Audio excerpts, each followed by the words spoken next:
Film Norwegia ini terinspirasi dari cerita nyata yang pernah terjadi pada tahun 1940. Ketika Perang Dunia Kedua sedang berlangsung, 3 pilot Jerman yang diantaranya Scopis sebagai pemimpin dan 2 lagi, Joseph sama Strung, mengalami kecelakaan dan terjatuh. Mereka pun kemudian terdampar di padang es Norwegia dan beruntung menemukan gubuk kosong. Namun tidak diduga nih guys, di tempat yang sama juga muncul pula 2 pilot Inggris, Davenport bersama Smith yang juga sama-sama sedang mencari tempat berlindung. Apa yang kemudian terjadi? Apa 2 kubu yang sedang berperang ini akan saling bunuh di sana? Baiklah guys, seperti biasanya jauhi keramaian, pasang headsetnya, dengarkan baik-baik ceritanya, dan ini dia cerita Into the Wild 2012.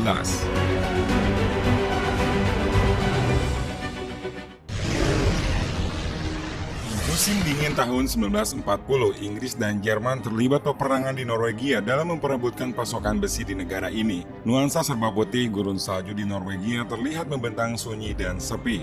Tak lama berselang, terlihat ada satu pesawat yang mendarat paksa karena tertembak dan beruntung 3 pilot di sana selamat. Pilot itu diantaranya bernama Scopis, Strung, dan juga Joseph. Di sini, letnan mereka Scopis segera menyarankan kepada Strung untuk mengobati luka di sikut Joseph. Dengan peralatan P3K yang ada, Strung pun mulai mengobati dan juga memberikan perban pada lukanya. Dan setelah itu, Scopis menyarankan untuk pergi menuju pantai dan kembali lagi ikut berperang bersama pasukannya. Sebelum perjalanan dimulai, mereka pun terlebih dulu menyiapkan berbagai perbekalan yang ada. Setelah semua perbekalan siap, perjalanan pun dimulai menembus bentangan gurun salju Norwegia yang membentang luas, menahan rasa dingin, bahkan menerjang berbagai fenomena alam di sana yang jelas tidak bersahabat. Hari yang mulai gelap membuat pandangan mereka terganggu, dan di sini mereka pun mulai membuat lubang untuk berlindung dan menghabiskan malamnya di sana. Esok harinya mereka pun melanjutkan kembali perjalanannya, namun tidak jauh dari situ Strung tiba-tiba tertarik oleh bekal makanan yang ia seret dan membuatnya tertarik ke arah jurang. Karena nggak ada pilihan lain, akhirnya Scopis menyarankan untuk melepaskan persediaan makanan dan langsung menarik Strung ke atas. Entah sudah berapa lama mereka berjalan guys, tanpa diduga mereka pun kemudian menemukan sebuah gubuk. Karena memang sudah tak lagi kuat menahan udara dingin di luar, tanpa banyak yang diucapkan langsung saja ketiganya memasuki gubuk tersebut. Alangkah beruntungnya mereka, karena ternyata di gubuk itu terdapat berbagai perlengkapan memasak, bahkan juga ada tepung gandum. Namun ada yang cukup disayangkan karena korek api yang tertinggal di sana hanya tersisa 2 butir. Ditambah korek pertama gagal menyala dan giliran korek yang terakhir dinyalakan, tiba-tiba Scopis mendengar kalau di luar gubuk ada suara orang. Strung jadinya gagal menyalakan kayu dan terpaksa harus siaga untuk memastikan siapa orang yang datang itu. Saat mereka keluar, ternyata orang tersebut adalah musuh mereka, yaitu pilot Inggris yang memang sama-sama terdampar karena pesawatnya tertembak. Saat masing-masing tahu kalau mereka lagi berhadapan dengan musuhnya, mereka pun sempat terdiam guys. Strung dan Joseph malah telah siap menembak, namun Scopis tiba-tiba langsung mempersilahkan mereka masuk dan memperbolehkan mereka berlindung di gubuk itu. Begitu mereka masuk, terjadi ketegangan antara kedua tentara Inggris dan 3 tentara Jerman dalam membahas tempat untuk istirahat. Inggris yaitu Kapten Davenport bersama Smith anak buahnya merasa tidak mau disuruh berpindah ke sisi lain. Namun Scopis langsung menodongkan senjata dan langsung mengatakan kalau mereka berdua adalah tahanan Inggris sehingga mereka harus menuruti setiap perintahnya. Joseph yang memang sejak awal kurang suka hampir saja menembak mati mereka berdua, namun sekali lagi Scopis menahannya dan lebih baik mereka jadi sandera agar bisa dimanfaatkan. Setelah itu mereka pun mulai menggeledah dan menemukan sebuah korek. Davenport tidak terima koreknya diambil Scopis karena korek itu hadiah ulang tahun dari ayahnya dan sangat berharga baginya. Dan Scopis pun bilang kalau korek itu akan ia kembalikan setelah mereka keluar dari tempat ini. You come to me. Davenport dan Smith tampaknya tidak setuju jika mereka terus disuruh-suruh, apalagi setelah Scopis memberi garis batas dan mengancam akan ditembak jika mereka berdua memaksa melewati garis itu. Singkat cerita, Smith yang ingin ke toilet terlihat dikawal oleh Strung yang sekalian berniat mengambil kayu bakar untuk perapian. Smith yang memang seorang yang sangat menjengkelkan terlihat mengolok-olok Strung dan sengaja mengulur waktu agar Strung kedinginan di luar. Dan alhasil, ketika Smith keluar dari toilet, Strung pun dengan segera mengayunkan kampaknya ke arah kepala Smith. Smith yang merasa Strung marah dan akan membelah kepalanya dengan kapak, langsung berteriak keras sehingga Davenport yang ada di dalam gubuk sampai-sampai menyusulnya keluar. Namun sebenarnya Strung di sini hanya iseng dan sengaja mengayunkan kampaknya untuk merobohkan sisi dinding atap toilet itu untuk dijadikan kayu perapian. Tak lama kemudian, masakan bubur gandum yang dimasak Strung telah matang. Karena satu-satunya meja yang ada di sana berada di wilayah Jerman, maka Scopis meletakkan makanan untuk kedua tentara Inggris di atas lantai. Namun Davenport menolak makan di sana dan meminta makan di meja secara resmi sebagai seorang sama-sama tentara. Akhirnya Scopis pun memindahkan meja itu di tengah-tengah perbatasan mereka. Sebelum mulai makan, mereka pun masing-masing mempersiapkan diri seperti saat mereka akan makan di acara resmi. Davenport yang melihat hal itu juga tidak mau kalah dan merapikan dirinya. Scopis dan Davenport sebenarnya sudah terlihat saling menghargai, namun beda dengan Smith dan juga Joseph yang terlihat kurang akur, bahkan saat itu Smith sampai diusir dan makan di tempat tidurnya. Why can't we sit and talk like Sore harinya, Scopis mulai membuka pembicaraan. Menurut Scopis, mobil buatan Jerman lebih bagus. Namun Davenport nggak mau kalah, mengatakan kalau mobil Inggris lebih elegan dan tidak suka mogok. Tidak hanya itu, mereka pun juga mulai saling memperbincangkan mengenai sisi kehidupan pribadi mereka. Smith yang sangat merindukan pacarnya dan menunjukkan surat cintanya. Bahkan Strung ternyata memiliki 2000 lebih karyawan di rumahnya, namun tetap mengikuti keinginan hatinya untuk jadi seorang tentara.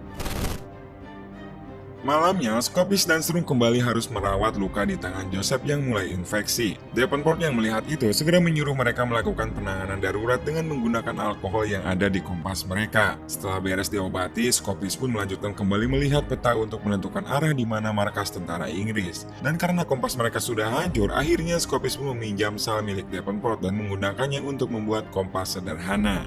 Setiap malam menjelang, Scopis dan Strung bergantian melakukan tugas jaga. Sedangkan Joseph yang semakin lama merasa semakin tak nyaman dengan kedua tentara Inggris yang terus ada di sana langsung menyarankan untuk membunuhnya.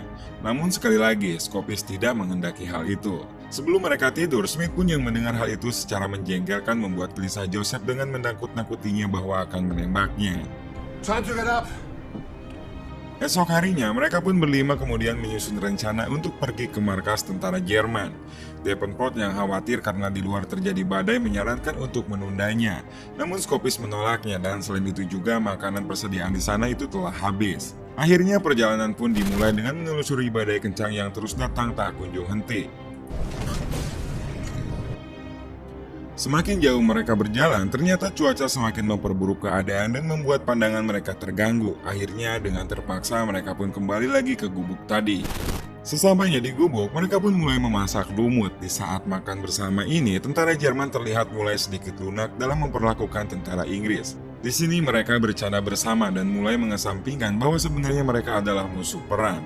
Kebersamaan itu sedikit terganggu sewaktu Smith terlihat merusak buku milik Joseph dan hal tersebut kontan membuat Joseph emosi. Ketika suasana mulai panas, Smith dan Davenport memanfaatkan kesempatan itu untuk merampas senjata yang saat itu terjatuh dari tangan Joseph dan status mereka sebagai tawanan pun berganti sejak saat itu. Karena merasa lapar dan Smith gak mau makan lumut lagi, akhirnya ia pun berinisiatif untuk berburu dan mengajak Strung untuk ikut bersamanya.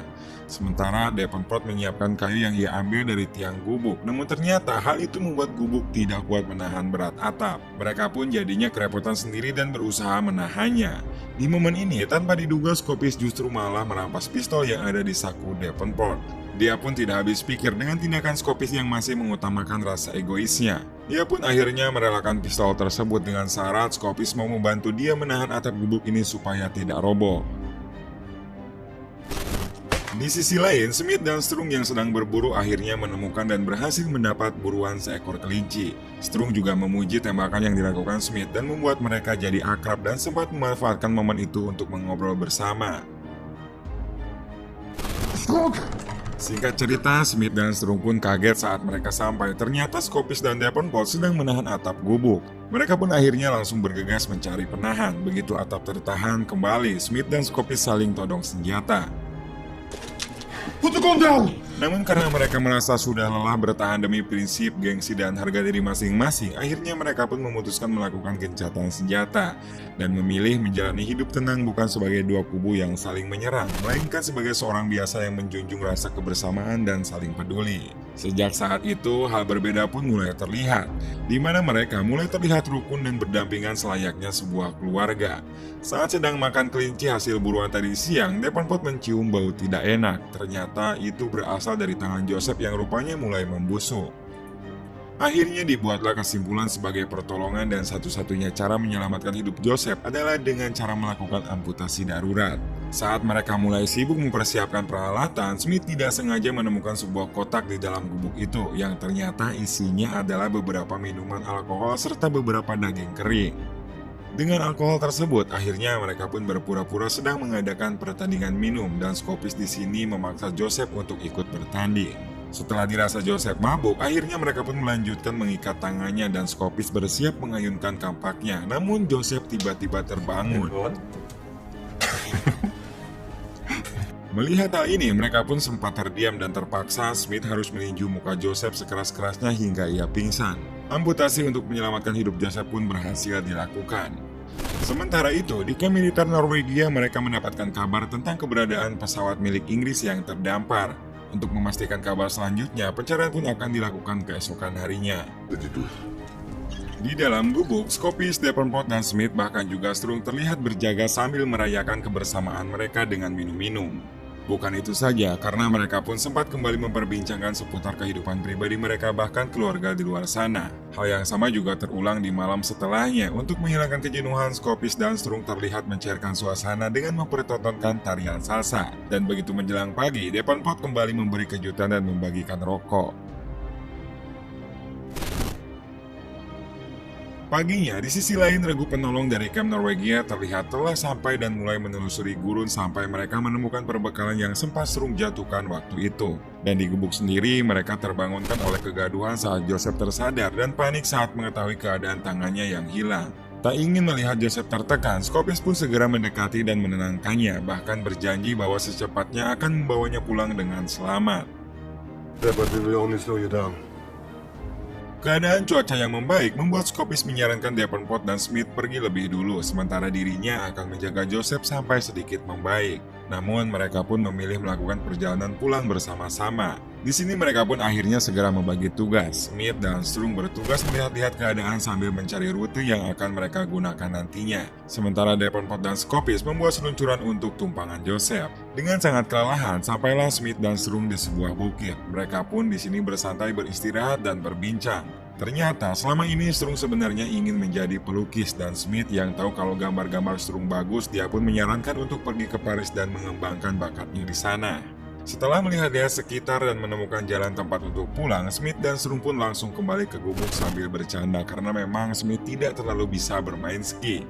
Namun tanpa diduga, mereka berpapasan dengan regu penolong Norwegia dan langsung melepaskan pelurunya menembus dada Strung hingga ia meninggal di sana.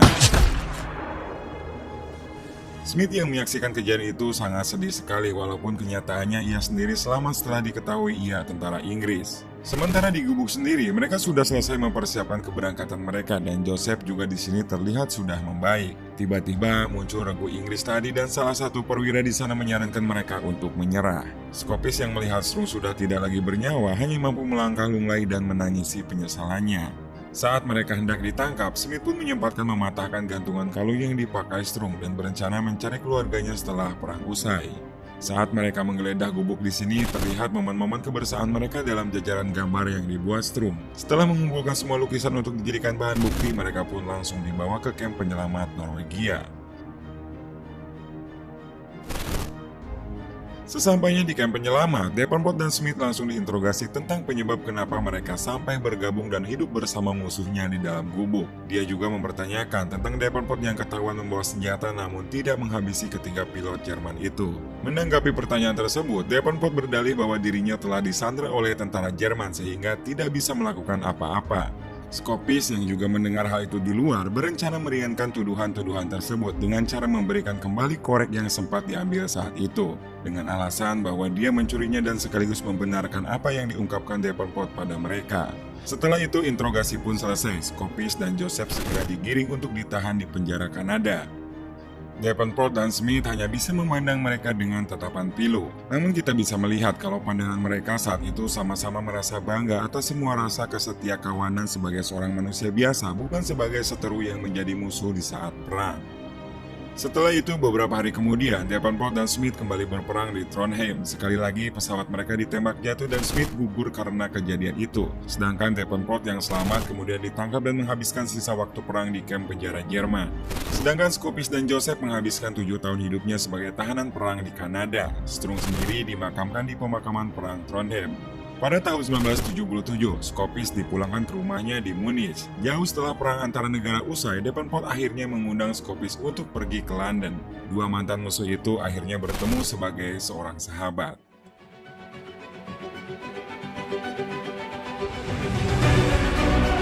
Hikmah yang bisa kita ambil di sini adalah nasionalisme tidak akan mampu mengubah sisi manusiawi seseorang. Walaupun berbeda negara dan bangsa, tak akan jadi ukuran untuk membuat seseorang benar-benar berubah dan melupakan kodratnya sebagai manusia biasa.